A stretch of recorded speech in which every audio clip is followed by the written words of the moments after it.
Hi, எப்படி இருக்கீங்க? இட்லி வந்து ஒரு பாப்புலர் டிஷ். அதுவும் இந்த மினி இட்லி ரொம்ப ஸ்பெஷல். ஸோ அதனால் அதை வச்சுட்டு ஒரு வித்தியாசமான டிஷ் பண்ணி கொடுக்கலான்னு நினச்சேன். ரொம்ப ஒரு ஃபேவரட் டிஷ் கூட. அதான் கைமா இட்லி. ஏன்னா இந்த கைமா இட்லின்றது வந்து ஒரு பஞ்சி டேஸ்ட் இருக்கிற ஒரு டிஷ்ஷு. அதுக்கு 2-3 ப்ரிப்பரேஷன்ஸ் பண்ணணும். அது மட்டும்தான் கொஞ்சம் ஒரு லெங்தி ப்ராசஸாக இருக்குமே தவிர, பட் அது ரெடியாக இருந்தது அப்படின்னா ஒரு 5 நிமிஷத்தில் பண்ணுற டிஷ். ஏன்னா வீட்டில் எப்பொழுதுமே இட்லி பண்ணுறப்போ ஒரு 2-3 இட்லி மிஞ்சும். அதை நீங்கள் யூஸ் பண்ணி அழகாக இந்த ஒரு டிஷ் பண்ணிடலாம். அதனால் இதுக்காக இட்லி சுடணும் மினி இட்லின்னு இல்லை. உங்கள் வீட்டில் இருக்கிற மீதி இருக்கிற இட்லி ஒரு 2-3 இட்லி காலையில் இருக்கிறத ஈவினிங் குழந்தைங்க வரப்போ அழகாக வெட்டி கொடுத்தா இது ஒரு ஸ்பெஷல் டிஷ்ஷாக இருக்கும். அதான் இன்றைக்கி நான் பண்ண போகிறேன். வாங்க ஒரு perfect hotel style keema idli எப்படி பண்ணலான்னு பார்ப்போம். I am chef Sundar. Welcome to ரெசிபிச்செக்கர்.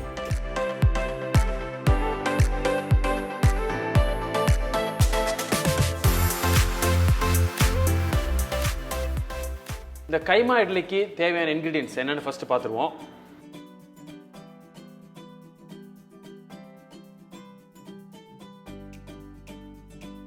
இப்போ இந்த கைமா இட்லியில் மொத்தம் 3 ஸ்டேஜ் ப்ராசஸ். ஃபஸ்ட்டு வந்து அந்த இட்லியை நான் டீப் ஃப்ரை பண்ணிடுறேன். அதுக்கு தேவையான ஒரு பேசிக் கிரேவி ஒரு பேஸ்ட் பண்ணிடுவோம். அதுக்கப்புறம் ஃபைனலாக மிக்ஸ் பண்ணி அந்த டிஷ்ஷை ஃபினிஷ் பண்ண போகிறோம். இன்றைக்கி நான் மந்த்ரா கடலை யூஸ் பண்ணி தான் அந்த டிஷ்ஷை குக் பண்ண போகிறேன், ஃப்ரை பண்ண போகிறேன். வாங்க டேரெக்டாக நம்ம ரெசிபிக்குள்ளே போயிடலாம். இப்போது இன்றைக்கி நான் என்ன பண்ணியிருக்கேன் அப்படின்னா, இந்த மினி இட்லி மாதிரி பண்ணியிருக்கேன். இதுக்காக ஸ்பெஷலாக இன்றைக்கி பண்ணியிருக்கேன். பட் அது நான் முன்னாடியே சொன்ன மாதிரி வீட்டில் இருக்கிற இட்லியை வச்சு கூட நீங்கள் யூஸ் பண்ணலாம். பட் இந்த மினி இட்லி பண்ணுறப்போ ஒரே ஒரு டிப்ஸ் என்ன அப்படின்னா, நீங்கள் நார்மலாக யூஸ் பண்ணுற இட்லி மாவு, உங்களுக்கு ஆல்ரெடி நமக்கு இட்லி மாவு சம்மந்தமாக உங்களுக்கு ஏதாவது ஒரு டவுட்ஸ் இருந்ததுன்னா அதுக்கு ஸ்பெஷலாக ஒரு நம்மகிட்ட ஒரு வீடியோ போஸ்ட் பண்ணியிருக்கோம். அதோட லிங்க் மேலே கொடுத்துருக்கேன். பட் நார்மலாக நீங்கள் யூஸ் பண்ணுற இட்லி மாவில் இந்த மினி இட்லிக்கு மட்டும் என்ன பண்ணணும், இந்த மினி தட்டு கிடைக்கிது எல்லா இடத்துலையும். அதில் கொஞ்சம் அரிசி மாவை நீங்கள் ஆட் பண்ணணும். அது அரிசி மாவு அப்படின்னா அரிசி குருணை, அதாவது ஒரு கோர்ஸ் கிரைண்டட் ரைஸ். அதை நீங்கள் பண்ணலாம். அதாவது ரைஸை வந்து பச்சை அரிசியை மிக்சியில் போட்டு லைட்டாக ஒரு சுற்றுனீங்கன்னா ஜஸ்ட்டு குருணை மாதிரி வந்துடும். அதை இதில் ஆட் பண்ணி கொஞ்சம் தண்ணி ஊற்றி ஒரு 10 மினிட்ஸ் வெயிட் பண்ணிங்கன்னா ஒரு மிக்ஸ் ஆயிரும். அதை வந்து நீங்கள் இட்லி தட்டில் ஊற்றுறப்போ இந்த இட்லி வந்து இந்த மினி இட்லிக்குள்ளே ஒரு ஸ்ட்ரென்த்து கிடைக்கும். அதாவது ரொம்ப சாஃப்டாக இருக்காது.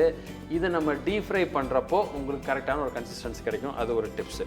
இப்போ வாங்க நம்ம அந்த கிரேவிக்கு தேவையான இன்க்ரீடியன்ஸ் ப்ளஸ் அது எப்படி பண்ணுறதுன்னு பார்த்துருவோம். ஸோ இப்போ நான் ஃபஸ்ட்டு என்ன பண்ணியிருக்கேன், ஒரு பேன் எடுத்துகிட்டு கொஞ்சம் ஒரு 2 டேபிள் ஸ்பூன் அளவுக்கு கடலை எண்ணெய் இன்றைக்கி எடுத்துக்கிறேன்.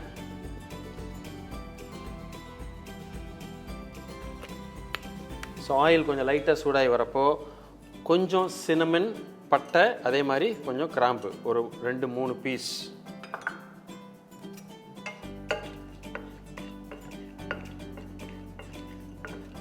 ஒரு 1/2 டீஸ்பூன் அளவுக்கு சோம்பு.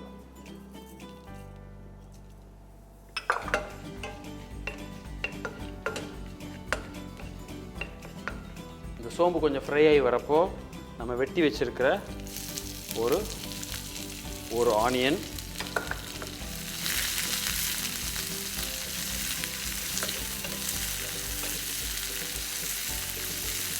கொஞ்சம் தேவையான உப்பு,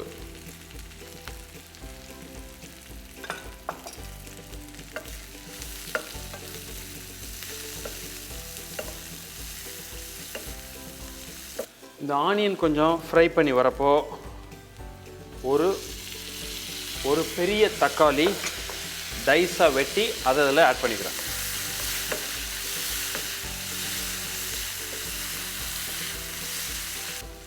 ஸோ இப்போது பார்த்தீங்கன்னா இந்த ஆனியன் அதே மாதிரி தக்காளி இதெல்லாம் வதங்கி ஒரு நல்ல ஒரு மிக்ஸ் ஆயிடுச்சு. ஆயில் லைட்டாக செப்பரேட் ஆயிடுச்சு. இதை ஆஃப் பண்ணிடுவோம். இது ஒரு 10 நிமிஷம் கூல் ஆகட்டும். ஸோ இந்த டைமில் நான் என்ன பண்ணியிருக்கேன், இந்த மீன் டைம் நம்ம எடுத்து வச்சுருக்கிற முந்திரி, அதுவும் கொஞ்சம் முந்திரி தனியாக எடுத்து வச்சுருக்கேன் பின்னாடி ஃப்ரை பண்ணுறதுக்கு. அதே மாதிரி இந்த கசகசா, இதை வந்து தண்ணியில் ஒரு 10-15 நிமிஷம் ஊற வச்சுருக்கேன். இது ஊறிடுச்சு. ஸோ இந்த மிக்ஸையும் ப்ளஸ் முந்திரி அதே மாதிரி கசகசா அரைச்சி ஒரு ஃபைன் பேஸ்ட்டாக ஒரு மிக்சியில் வீட்டில் இருக்கிற கிச்சன் பிளெண்டரில் அரைச்சி ஒரு ஃபைன் பேஸ்ட்டாக எடுத்து வச்சுக்கிறேன். அதுதான் அந்த கைமா இட்லிக்குள்ள பேஸ். ஸோ இது ரெடி ஆகிட்டு இருக்கிறப்ப நம்ம அந்த இட்லியை எண்ணெய் ஆட் பண்ணி ஒரு பர்ஃபெக்ட் ஒரு இட்லி ஃப்ரை பண்ண போகிறோம். அதை பண்ணி வச்சுட்டு அதுக்கப்புறம் எல்லாமே கம்பைன் பண்ணி ஃபைனல் ப்ராசஸ் பண்ண போகிறோம். வாங்க அடுத்த ஸ்டேஜுக்கு போகலாம். ஸோ இப்போ வந்து நம்ம ஃப்ரையிங்க்கு நான் ஒரு கடாய் எடுத்து வச்சுட்டு கடலை எண்ணெய், இன்றைக்கி மந்த்ரா கடலை எண்ணெய் தான் யூஸ் பண்ணுறேன். ஸோ இப்போ இந்த கைமா இட்லி ப்ராசஸ்க்கு நம்ம பண்ணுறது ஒரு முக்கியமான ஸ்டேஜ், அதாவது இந்த ஃப்ரை. இப்போ நம்ம லிட்டரலி நம்ம பண்ண போகிறது ஒரு இட்லி 65னே வச்சுங்க. ஸோ நான் என்ன பண்ணியிருக்கேன், நம்ம எடுத்த சின்ன சின்ன இட்லியை 2 பீஸாக நடுவில் வெட்டி ஆஃப் பண்ணிட்டேன். இதில் இப்போ நான் என்ன பண்ணுறேன் அப்படின்னா, கொஞ்சம் ஒரு 2 டீஸ்பூன், நல்ல பெரிய டீஸ்பூன், ஃபுல் டீஸ்பூனுக்கு சோள மாவு, கார்ன்ஃப்ளவர். ஓகே, அதுக்கப்புறம் அதில் பாதி ஒரு 1 டீஸ்பூன் அளவுக்கு மைதா மாவு, அதுக்கு தேவையான அளவுக்கு கொஞ்சம் சால்ட்.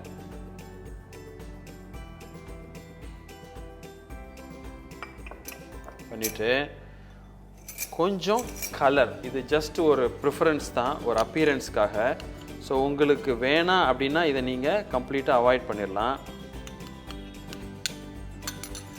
பண்ணிவிட்டு ஜஸ்ட் வாட்டரை லைட்டாக ஆட் பண்ணி நல்லா மிக்ஸ் பண்ணிடுங்க.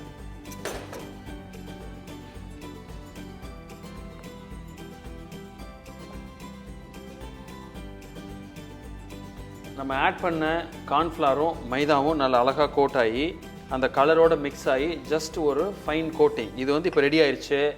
இதை இப்போ நம்ம டீப் ஃப்ரை பண்ண போகிறோம். இந்த கலர் வந்து ஆப்ஷனல். ஸோ உங்களுக்கு வேணும்னா கலர் யூஸ் பண்ணலாம், இல்லை கம்மியாக யூஸ் பண்ணலாம், இல்லை கம்ப்ளீட்டாக அவாய்ட் பண்ணிடலாம். இது உங்களோட சாய்ஸ் தான். ஸோ இப்போ நம்ம எடுத்து வச்சிருக்கிற இட்லியை கொஞ்சம் கொஞ்சமாக ஆயிலில் போட்டு ஃப்ரை பண்ணிடலாம். ஸோ பார்த்தீங்கன்னா ஓரளவுக்கு இந்த நம்ம ஆட் பண்ண இந்த கார்ன்ஃப்ளவர், மைதா இது மேலே ஓரளவு கோட்டானது வந்து ஓரளவு குக் ஆகி ஓரளவு கொஞ்சம் கிறிஸ்பியாக வந்தோடனே நம்ம அது பார்க்குறப்பே தெரியும், எடுக்கிறப்பயே நமக்கு. ஸோ இது இப்போ ஆல்மோஸ்ட் ரெடி.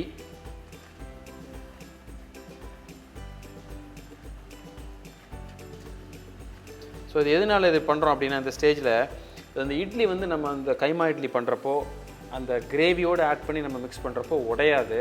அதேமாதிரி அந்த கன்சிஸ்டன்சி கொஞ்சம் கரெக்டாக இருக்கும், அந்த மவுத் ஃபீல் உங்களுக்கு கரெக்டாக இருக்கும். ஸோ இப்போ இது ரெடி. ஸோ இப்போ நம்ம எடுத்து வடித்து வச்சுட்டு அந்த கிரேவியை பார்த்துட்டு ஃபைனல் ஸ்டேஜுக்கு போயிடலாம். ஸோ இப்போது பார்த்தீங்கன்னா நம்ம ஃப்ரை பண்ண இட்லி பர்ஃபெக்டாக இட்லி 65ன்னு சொல்லலாம். ஸோ இது ரெடி. ஸோ இதிலேருந்து அடுத்த ப்ராசஸ் எப்படின்னு பார்ப்போம். இது பார்த்தீங்கன்னா அந்த கிறிஸ்பியாக இது அப்படியே கூட சாப்பிட்லாம், குழந்தைங்களுக்கு ரொம்ப பிடிக்கும். பட் இதை இன்னும் நம்ம ஃபைனலாக நம்ம ஃபர்தராக ஆட் பண்ணி என்ன இன்க்ரீடியன்ஸ் ஆட் பண்ணி இதை ஒரு பஞ்சி கைமா இட்லியாக பண்ண போகிறோம், அதான் பார்க்க போகிறோம். ஸோ இப்போது நம்ம ஏற்கனவே நம்ம ஃப்ரை பண்ணி வச்சுருக்கிற ஆனியன், டொமேட்டோ, அதேமாதிரி அதில் இருக்கிற ஸ்பைசஸ் ப்ளஸ் நம்ம கேஷ்யூ நட்ஸ், அதாவது முந்திரியும் நம்ம கசகசா அதை வந்து அரைச்சி ஃபைன் பேஸ்ட்டாக இந்த மாதிரி எடுத்து வச்சுருக்கேன். ஸோ இதுதான் பேஸ் அந்த கைமா இட்லிக்கு. அதே மாதிரி நம்ம கையில் இருக்கிற ஏற்கனவே நம்ம ஃப்ரை பண்ணி வச்ச இட்லி, இதை 3ஐயும் மிக்ஸ் பண்ணி ஒரு ஃபைன் டிஷ்ஷாக நம்ம ரெடி பண்ண போகிறோம். வாங்க எப்படி பண்ணுறதுன்னு பார்த்துருவோம். ஸோ இப்போது இந்த ஃபைனல் ஸ்டேஜுக்கு ஒரு கடாயை நான் எடுத்து வச்சுட்டேன். ஸோ இந்த ஃபைனல் ஸ்டேஜுக்கு நான் என்ன பண்ணுறேன் அப்படின்னா நெய் யூஸ் பண்ணுறேன். ஸோ கீ வந்து ஒரு 3 டீஸ்பூன், அதில் ஒரு 4-5 கேஷ்யூ நட்ஸ்,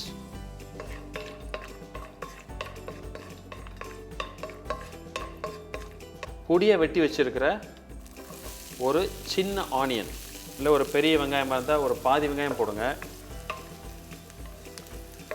ஸோ அந்த ஆனியன் வந்து கொஞ்சம் லைட்டாக சாட்டே ஆனோன்னே, கொஞ்சம் வதங்கினோன்னே நம்ம தேவையான கருவேப்பிலை ஒரு 5-6 போட்டுருவோம். அதேமாதிரி நீளமாக வெட்டி வச்சுருக்கிற பச்சை மிளகா ஒரு 2 பச்சை மிளகா. ஏன்னா இந்த கைமா இட்லிக்கு வந்து இந்த பச்சை மிளகாவோட ஃப்ளேவர் வந்து ரொம்ப ஒரு பஞ்சியாக இருக்கும், அதனால் அதை வந்து ஆட் பண்ணுறோம். ப்ளஸ் நம்ம காரப்பொடியும் சேர்க்குறோம். நம்ம பொடியாக வெட்டி வச்சிருக்கிற ஒரு சின்ன தக்காளி,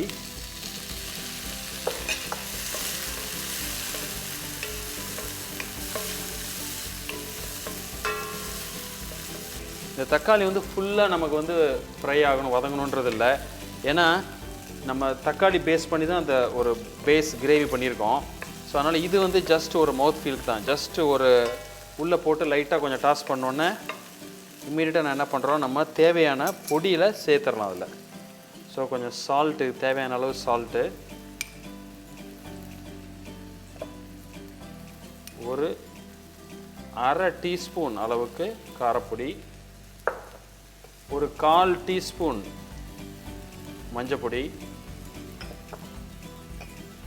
ஒரு 1/4 டீஸ்பூன் அளவுக்கு கரம் மசாலா,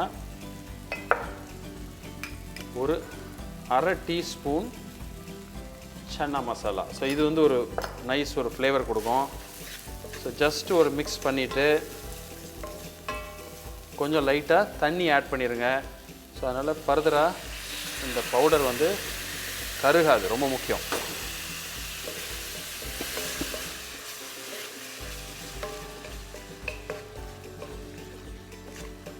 ஸோ லைட்டாக தண்ணி ஆட் பண்ணி அந்த பவுடரில் லைட்டாக ஒரு கொதி வரணும். அதாவது லைட்டாக அந்த ரா ஃப்ளேவர் போனோன்னே நம்ம அரைச்சி வச்சுருக்கிற பேஸ் கிரேவி இருக்கு இல்லையா, அதில் ஒரு பாதி நான் ஆட் பண்ணிக்கிறேன். ஸோ ஒரு 6லேருந்து ஒரு 7 டேபிள் ஸ்பூன் அளவுக்கு அதை ஆட் பண்ணி ஜஸ்ட் ஒரு மிக்ஸ் கொடுங்க. ரொம்ப குக்காக வேணாம், ஜஸ்ட் ஒரு கொதி வந்தால் போதும்.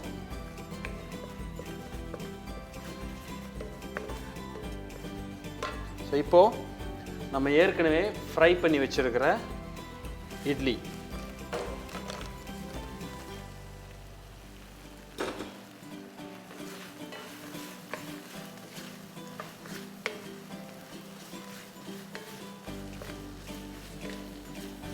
பண்ணிவிட்டு அது மிக்ஸ் ஆகிட்டு இருக்கிறப்பே கொஞ்சம் கொத்தமல்லி கொஞ்சம் நல்லா சேர்க்கலாம். அதில் நம்ம கார்னிஷ்க்கு முன்னாடியே இந்த ஸ்டேஜில்